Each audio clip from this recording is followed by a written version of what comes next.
Bonjour et bienvenue pour ce nouvel épisode de mon podcast Tricot. Je m'appelle Nam et vous pouvez me retrouver sur les différents réseaux sociaux avec le pseudo MyNam. Je suis principalement sur Instagram et Ravelry.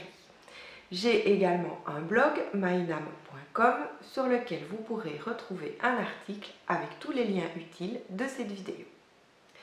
Voilà pour la petite introduction habituelle. De nouveau, un changement de décor, puisque là où j'ai tourné la dernière fois, malheureusement derrière, on a remplacé la plante par mon ordinateur, donc je trouve que le dos des écrans, c'est quand même moins beau. Ici, nous sommes entre les deux portes-fenêtres, et voilà, c'est là où je range ma laine, dans le meuble donc derrière moi. C'est là aussi que je fais pendre mes châles pour qu'ils sèchent parce que je ne les bloque pas sur un tapis avec des épingles. Ou alors c'est vraiment très exceptionnel.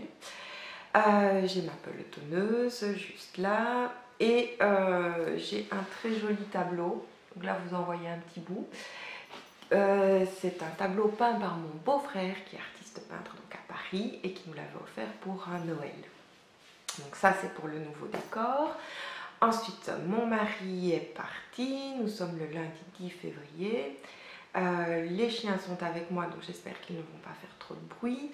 Et par contre, le voisin refait son portail, donc il risque d'y avoir en bruit de fond les bruits de la disqueuse, principalement. J'espère que ça ne vous dérangera pas trop. Alors, encore un tout grand merci pour l'accueil que vous avez réservé à ma dernière vidéo avec le concours. Elle a été vue plus de 2000 fois. Merci aux nouveaux abonnés, merci aux anciens qui reviennent. Merci à toutes et tous pour votre participation. Et donc le concours se clôture aujourd'hui et le résultat sera donné en fin d'épisode. Mais avant tout, on va commencer avec les projets terminés.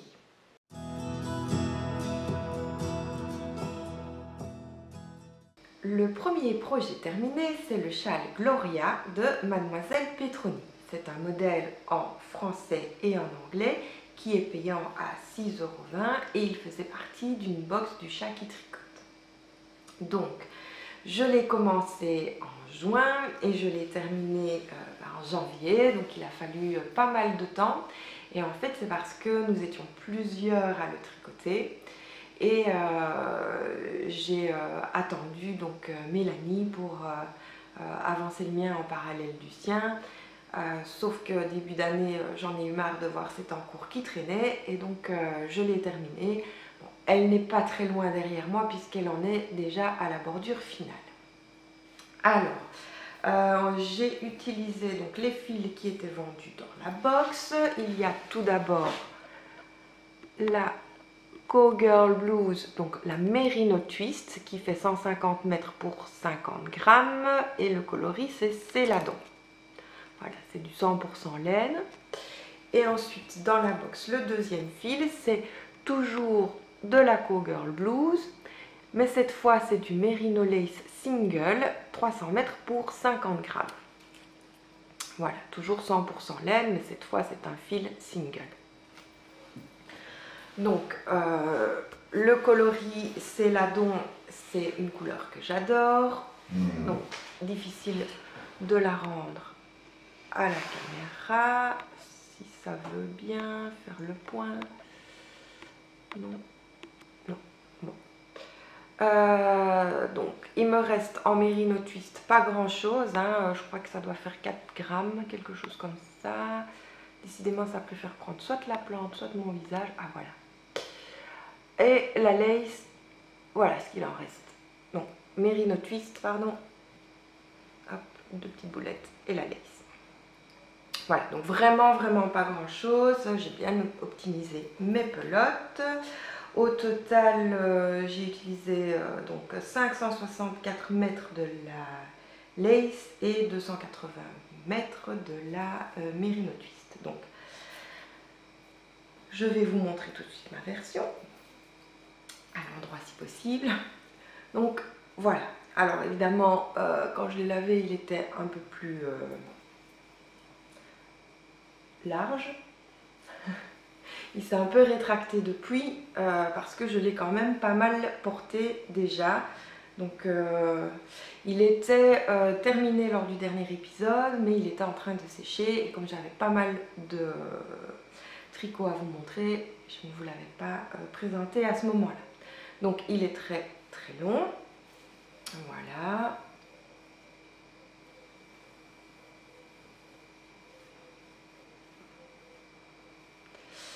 Et je l'adore. Donc c'est un mélange donc, de sport et de lace. Je trouve que ça donne super bien. Les couleurs sont normalement les mêmes, mais vous pouvez voir qu'il y a une différence entre la lace et la sport. Voilà. Donc évidemment, moi je le porte autour du cou comme un foulard ou une écharpe. Il tombe quand même bien bas. Je n'ai fait aucune modification sur ce patron. Par contre, il faut faire attention quand vous le tricotez à ce que la bordure soit assez lâche. Donc c'est toujours le problème des châles avec ce type de bordure. Voilà. Alors parfois il est conseillé d'ajouter un jeté et de le lâcher au rang suivant pour assouplir la bordure.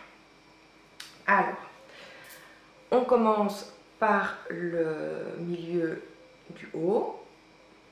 On alterne des sections de jersey en lace et de mousse en sport.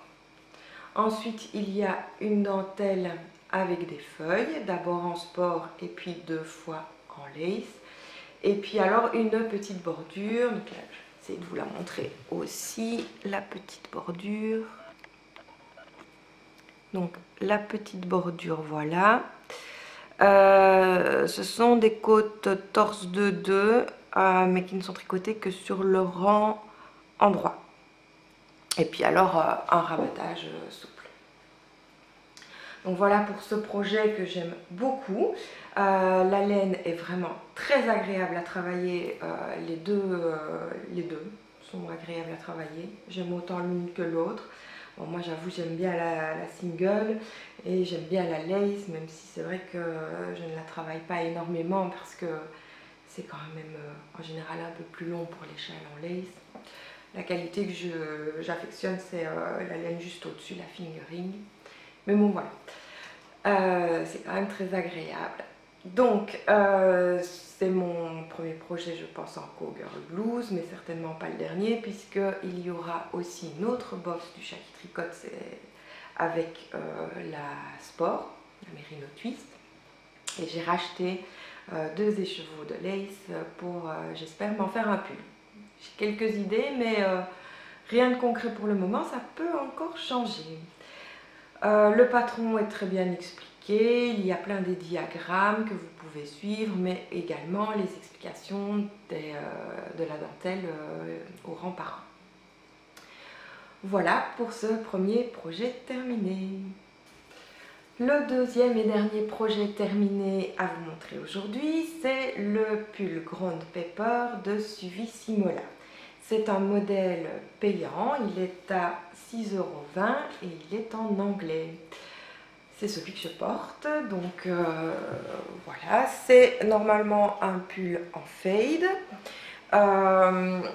Suvissimola dans son modèle avait un kit où c'est blanc, je pense, avec des petits points noirs qui deviennent de plus en plus nombreux. Donc elle ne fait pas de transition comme dans le Find Your Fade par exemple, le fameux châle, où on alterne les couleurs en faisant des rayures de transition. Donc ici moi j'ai décidé de ne pas faire non plus de rayures de transition et de suivre le modèle de Suvissimola à la lettre, puisque la première couleur tranche fortement et donc les rayures n'auraient pas vraiment été fondues. Donc la laine utilisée, c'est de la laine teinte par ma copine Virginie, donc pour celle-ci qui est la première, pour celle-ci qui est la deuxième et pour la dernière. Voilà, donc voilà ce qui me reste dans un beau camailleux donc de bleu. Hop hop hop. Est-ce que ça va faire le point? Non, comme d'habitude. Bon. Un peu ici, on essaye comme ça. Voilà, c'est mieux. Et alors, pour la quatrième couleur, j'ai ajouté donc de la Malabrigo que j'ai insérée ici, entre la deuxième et la quatrième. Donc, la Malabrigo, c'est de la Malabrigo Sock. Bon, mon étiquette est un petit peu coupée, mais voilà, donc Malabrigo, de la Sock, 400 mètres pour 100 grammes, donc c'est de la fingering.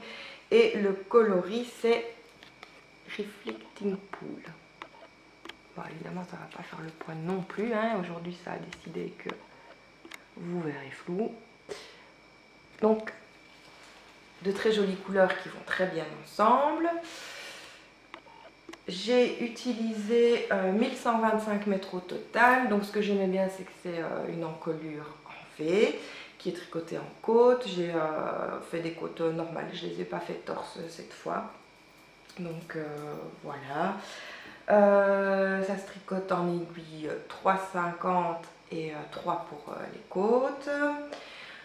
Aucune note particulière. Et je l'ai tricoté en duo avec Magali qui elle avait un combo de Virginie dans des tons caramel et qui a aussi ajouté une quatrième couleur. Donc voilà. J'ai tricoté la taille 102, le L. Alors, dans mes pulls, moi j'ai un petit souci de taille. Parfois je me vois aussi plus grosse que je ne le suis ou plus mince, je ne sais pas, ça dépend des cas. Mais je vois rarement ma taille, j'ai vraiment du mal en fait à choisir. Donc en fait il faut savoir que j'ai un petit dos, un petit tour de sous-poitrine, mais que je fais entre 92 et 95 de tours de poitrine. Et je n'aime pas quand c'est trop loose non plus. J'ai tendance parfois à tricoter un peu serré, mais pas toujours. Donc pour vous donner une idée, en général avec de la fingering, j'ai 26 mailles. Donc c'est un peu serré pour 10 cm. Bon, les rangs, je les compte pas vraiment, puisque ça on peut un peu allonger ou raccourcir en fonction de ce qu'on veut. Par contre, quand je fais une taille L comme ceci, j'ai l'inconvénient d'avoir les bras. Parce que j'ai des petits fins bras, pas très gros biceps. Je crois que ça doit faire... ça fait 16 cm là, à l'emmanchure. Donc c'est pas énorme. Donc parfois, ça pendouille un peu ici. Ce qui n'est pas le cas, je trouve, avec ce modèle. Voilà, je trouve qu'il tombe bien. J'aime beaucoup la couleur, évidemment. Franchement, il est très simple à suivre. Il s'agit donc d'un modèle qui se tricote du haut vers le bas. On commence par le haut, on fait l'encolure après, et alors on change juste voilà, au fur et à mesure. Donc pour le rabattage, j'ai fait un rabat tubulaire.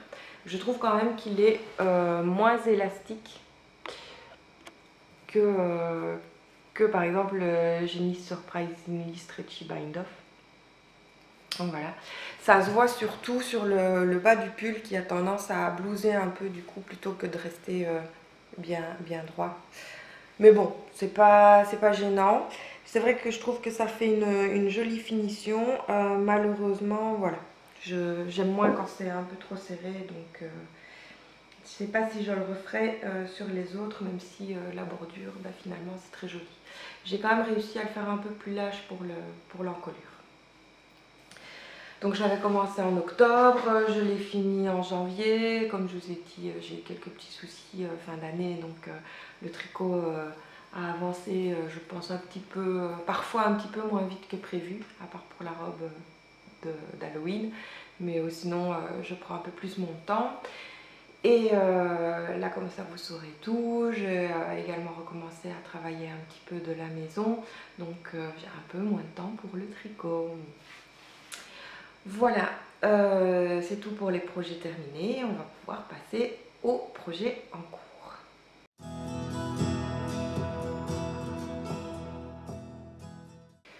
Le premier projet en cours, c'est un vieil en cours puisqu'il date du 1er octobre et qui n'est donc toujours pas terminé. C'est le retour de la chaussette. Donc c'est une chaussette que je tricote pour mon mari. J'avais déjà fait la première et donc c'est de la laine Lily Neige.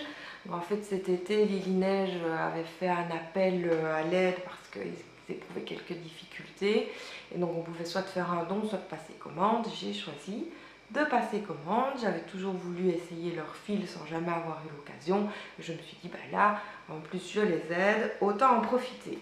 Donc je leur ai pris un gradient pour mon mari mais également un pour moi.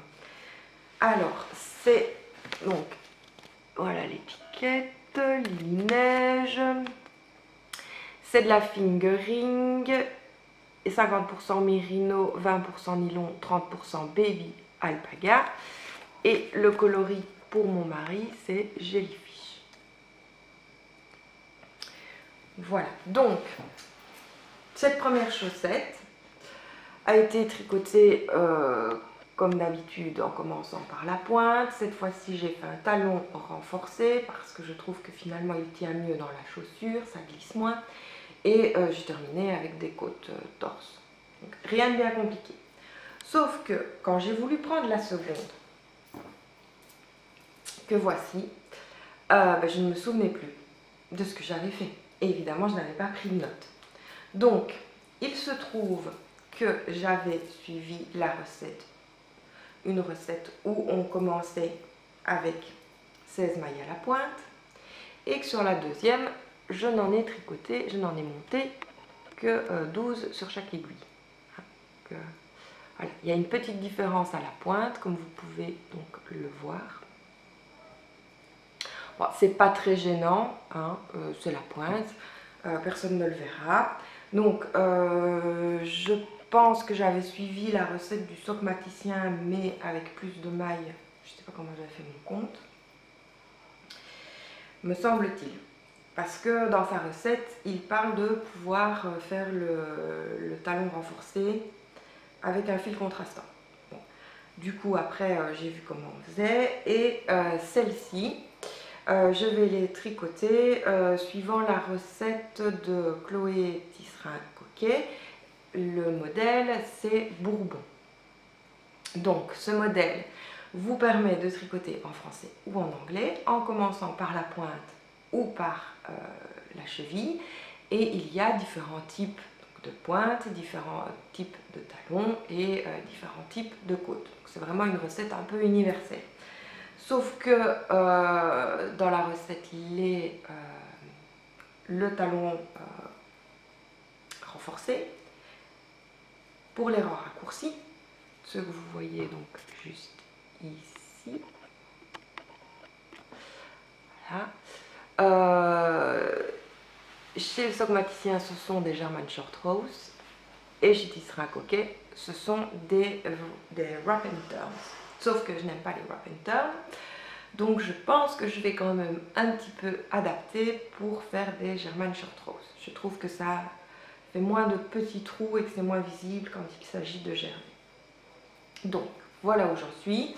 J'ai commencé avec le gradient de l'autre côté. Donc voilà. Donc elle se prolonge à l'inverse. Et je tricote déjà les augmentations du gousset. Voilà pour ce premier projet en cours. Chaque fois que je prends autre chose comme tricot, mon mari me demande « ce ne sont pas mes chaussettes ». Voilà ce qu'il me dit. Parce qu'il a hâte évidemment de recevoir ces chaussettes qu'il attend depuis le mois d'octobre alors que l'hiver se termine. En plus, Baby Alpaga, même si c'est 30%, c'est bien épais, bien chaud. Je pense qu'il ne les mettra pas cette année. Mais bon, au moins il les aura. Et j'espère pour son anniversaire fin du mois. Voilà pour ce premier projet en cours. Le projet suivant, c'est un pull pour moi. Oui, comme j'ai terminé le Ground Paper, il fallait un nouveau pull sur mes aiguilles. Il s'agit donc du modèle Ceta de Marianne Munier, alias Marguenet, que je tricote avec une laine collector, puisqu'il s'agit d'une laine qui n'est plus teinte et plus vendue. C'est de la dulcimer. Donc, Ah, voilà. Donc c'est Doigt de Fée, 100% Superwash Merino, 390 mètres pour 100 grammes.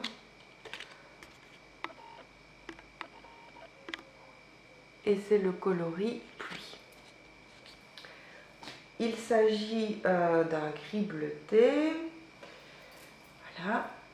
Le modèle est payant, 7 €. Moi je l'avais reçu lors d'un concours à Instagram de la part de la créatrice. Il est en français, il est en anglais. Il a de nouveau un col V. Il a un dos avec des petits trous-trous. J'ai fait la taille 100. Et donc ça se tricote en 3,5 pour le corps et normalement 3 pour les côtes. Sauf que je n'ai pas fait les côtes. Je n'ai pas fait les côtes parce que l'encolure, c'est de l'ail-cord. Et donc, bon, là ça roulotte un peu, mais j'ai fait de l'ail-cord pour le bas du corps et pour le bas des manches. Donc là pour l'instant, je n'en ai qu'une. Mais voilà. Alors,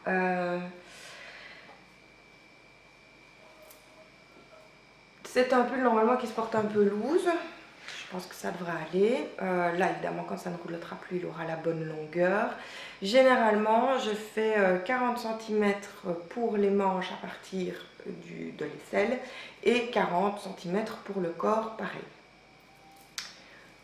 Voilà. Alors, on va dire qu'il est gris plus que bleu pour dire que je change un peu du bleu.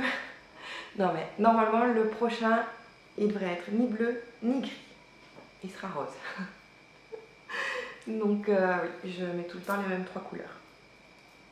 Donc, j'ai juste ici sur les devants, normalement on doit augmenter jusqu'à 59 mailles de chaque côté. Moi, j'ai réduit jusqu'à 55 pour pas que ce soit trop lâche. Voilà. Pour l'instant, comme j'ai un petit peu perdu de poids, je fais plus 92 de tour de poitrine que mon 95 habituel. Mais bon, donc voilà, j'avais pas envie qu'il soit trop loose non plus. Il me reste donc une manche à terminer, il sera normalement visible, donc en entier, lavé, bloqué, dans le prochain épisode. Et voilà pour ce projet en cours, pardon. On passe tout de suite au suivant. Pour le projet suivant, c'est un tricot commun, donc un cal qui est organisé par le Tricot Papoté. Donc c'est un groupe sur Ravelry, mais surtout un groupe physique qui se réunit donc une fois par mois à Salon de Provence. Nous avons décidé d'aller au Knit It. Donc ça c'était déjà il y a un moment, puisque je pense qu'on a réservé en décembre. Donc on est presque une vingtaine à partir donc de la région. On va toutes dans le même hôtel parce qu'on a décidé d'y aller les 2 jours. Christelle, donc alias Christelle Villette sur les réseaux sociaux, a proposé qu'on se tricote un sac, toutes les mêmes, pour pouvoir mettre nos écheveaux. Alors, moi j'avais précisé que je voulais un sac sécurisé parce que souvent les sacs que l'on voit, ce sont des sacs filets et j'avais peur que mes écheveaux filent entre les croisillons. Donc, Christelle nous a concocté un super modèle qui ne ressemble à rien sur mes aiguilles puisque je tricote toujours sur des tout petits câbles. Donc voilà, ça c'est le fond et le début des côtés. Donc, je suis sûre que vous êtes étonnés par mon choix de couleur. Donc très bien assorti donc à mon pull. C'est du point de riz contrarié. Ça se tricote soit avec de la fingering en double, soit avec de la diquée. Moi, j'avais de la diquée dans mon stock, donc j'ai utilisé celle-là.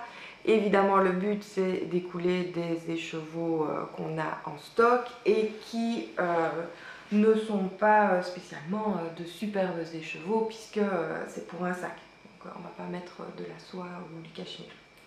Donc là, c'est quand même du 100% mérinos. C'est de la laine de chez Filatura di Crossac. Et c'est la Zara, je crois que c'est la Zara Print ou la Zara Mélange. Je crois que celle-là c'est la print. J'ai pas les étiquettes avec moi, mais je vous les remontrerai quand le sac sera terminé. Donc voilà, si vous voulez nous rejoindre parce que vous aimez les sacs ou parce que vous souhaitez venir au Knit It et avoir le même sac que nous, il n'y a pas de souci, tout se passe donc sur le groupe Ravelry du tricot papoté. Donc voilà pour ce petit temps court. C'est un modèle donc, qui est créé par Christelle Villette. Les explications sont dans le groupe. Il n'y a pas encore de PDF ni de modèle officiel sur Ravelry. À partir du moment où ça vous intéresse, n'hésitez pas à vous inscrire, à nous le dire. Et Christelle acceptera peut-être donc de sortir le modèle officiellement et de le mettre dans la bibliothèque Ravelry. Voilà pour ce projet en cours et on passe tout de suite au dernier. Habituellement, j'essaye d'avoir seulement 2 en cours. Un gros, tel qu'un châle ou un pull, et un petit, souvent une paire de chaussettes. Là, j'ai déjà ajouté le sac. Et en plus, j'ai ajouté une paire de mitaines, mais qui ne sont pas pour moi. Donc, pas ce Noël-ci, mais celui d'avant, j'avais rencontré 3 filles super sympas sur le marché de Noël d'Aix, en Provence. Et quand elles ont vu que je tricotais, on a parlé de faire un échange. Donc, dans le dernier épisode, vous avez pu voir que j'ai tricoté une paire de mitaines pour Anne de Black Malabar. Donc, c'est celle qui coud. Et que je lui avais pris une pochette. Cette fois-ci, c'est pour l'arbre à papa, donc Leila, qui fait de très jolis terrariums. L'avantage, c'est que la plante ne doit être arrosée qu'1 à 2 fois par an. Donc l'idéal pour moi, qui arrive à faire crever tout et n'importe quoi, y compris les ficus, les plantes grasses, bref. Toutes les plantes ici finissent par mourir, malheureusement. Donc voilà, je lui ai tricoté donc, le même modèle que pour moi et Anne. Donc il s'agit des Gliding Birds Mitts de Tisserand Coquet. C'est un modèle payant, il est à 5 €, il est en français, il est en anglais. Dans la même collection, il existe le bonnet que je me suis déjà tricoté, les mitaines et également la paire de chaussettes qui un jour suivra. Alors, pour Leila qui voulait du noir, j'ai choisi de tricoter en Yarn by Simone que j'avais acheté au Knit It l'an dernier. Il s'agit de la Sox, donc 75% mérino, 25% nylon. Ah, décidément. Allez, sois gentil. Non, il ne veut pas. Voilà. 75% mérino, 25% nylon, c'est de la fingering, 425 mètres pour 100 grammes et le coloris c'est Only Black. Apparemment pour les teinturières indépendantes, le noir est quelque chose d'assez compliqué à faire. Souvent c'est plus du gris foncé. Mais là c'est un vrai noir. Franchement je le trouve magnifique. Je m'étais dit un jour que je me ferais un petit pull noir, un gilet noir, donc ça viendra, mais le noir est très désagréable à tricoter. On ne voit pas grand chose, donc je suis obligée de le faire à la lumière du jour, donc pas le soir. Alors, voici où j'en suis de la mitaine de Leila. Donc j'ai fait la première, il manque juste le pouce. Elle m'avait demandé d'ajouter, de la faire un peu plus longue sur le poignet, donc j'ai ajouté un motif ici, voilà, on voit pas grand chose hein, sur le noir. Ça se tricote en 2,50, j'ai fait la taille M pour Leila, pour moi j'avais fait la taille S et pour Anne j'avais fait la S mais avec des 2,25, donc pour vous donner un petit peu une idée, voilà, ce sont des mitaines qui sont un petit peu loose, hein, donc avec la dentelle, ça va évidemment s'agrandir encore un peu, mais c'est le modèle qui est prévu comme ça quand on regarde bien les photos. Alors, à part l'ajout d'un motif, je n'ai absolument rien changé. Il n'y a plus qu'à faire le pouce et tricoter la deuxième. Donc, en général, pour les mitaines, quand il y a un pouce comme ça, j'aime pas faire les pouces. Donc, je fais d'abord les 2 mitaines et puis je fais les 2 pouces d'un coup, comme ça, c'est plié. Voilà pour ce dernier projet en cours. On va pouvoir passer au résultat du concours.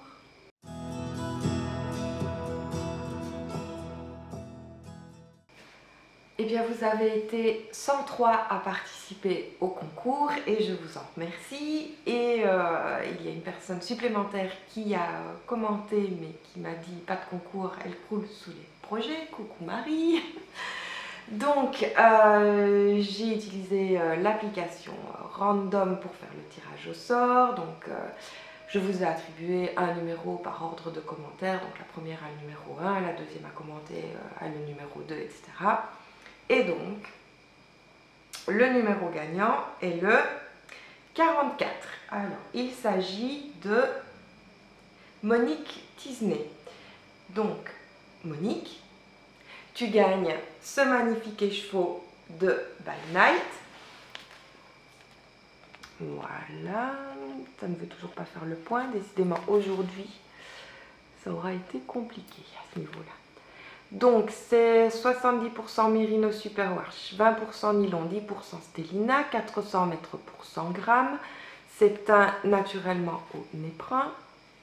Je ne sais pas si je vous le mets dans le bon sens. Voilà. Donc, Monique, tu peux me contacter par message privé.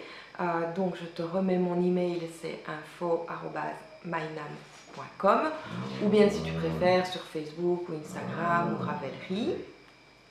Et comme ça, je t'enverrai ce sublime écheveau. Ça m'a fait très plaisir en tout cas de lire tous vos petits commentaires. N'hésitez pas à en remettre, même s'il n'y a pas de concours. N'hésitez pas à liker la vidéo, même s'il n'y a pas de concours. N'hésitez pas à vous abonner pour être toujours au courant quand une nouvelle vidéo sort. Et encore merci, merci, merci pour tout. Vous me donnez envie de continuer à faire ce podcast, même si parfois je suis un peu fatiguée ou que j'ai pas le courage de tout sortir, etc. Mais chaque fois que j'ai vos retours, eh bien, ça donne envie de faire le suivant. Donc je n'ai peut-être pas la popularité de certaines, mais en tout cas je sais que j'ai un petit groupe qui me suit et qui m'apprécie, et ça fait chaud au cœur. Merci pour tout, à bientôt et bon tricot!